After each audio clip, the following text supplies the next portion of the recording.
संसद के बजट सत्र के आखिरी दिनों में सरकार की तरफ से महिला आरक्षण बिल पेश किया गया था, जिस पर जल्द ही चर्चा होनी है।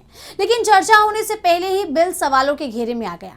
सपा प्रमुख अखिलेश यादव ने इस बिल पर सवाल उठाया है और मांग की है कि पहले जनगणना कराई जाए, फिर इस बिल पर बात की जाए। इस दौरान अखिलेश यादव बीजेपी पर भी जमकर बरसे। क्या है पूरी खबर, देखिए इस रिपोर्ट में। हाल ही में संसद में सरकार ने नारी शक्ति वंदन अधिनियम के नाम से महिला आरक्षण बिल पेश किया था, जिसमें लोकसभा और राज्य विधानसभाओं में महिलाओं के लिए 33% यानी 1/3 सीटें आरक्षित करने का एक ऐतिहासिक कानूनी प्रस्ताव है।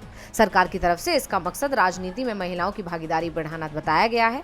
हालांकि अभी इस बिल पर सदन में चर्चा होना बाकी है, लेकिन इसे लेकर सरकार घिर गई है।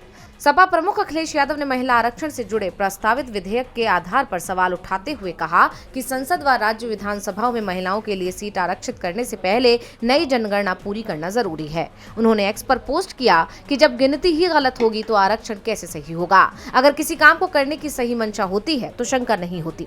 जब महिलाओं की जनसंख्या के लिए 2011 के पुराने आंकड़ों को आधार बनाएंगे तो महिला आरक्षण की आधार भूमि ही गलत होगी। जब भूमि में ही दोष होगा तो सच्ची फसल कैसे उगेगी। जब तक जनगणना नहीं तब तक महिला आरक्षण पर बहस करना नहीं के साथ अखिलेश ने इस मुद्दे पर तो अपनी बात खत्म कर दी, लेकिन सरकार पर उनका हमला जारी रहा।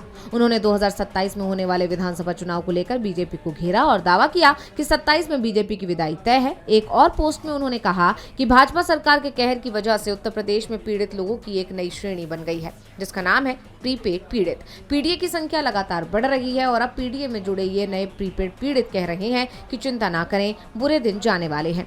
अखिलेश के इन हमलों से महिला आरक्षण बिल और 2027 में होने वाले यूपी चुनाव दोनों ही बीजेपी के गले की फांस बन गया है। डीवी लाइव की रिपोर्ट।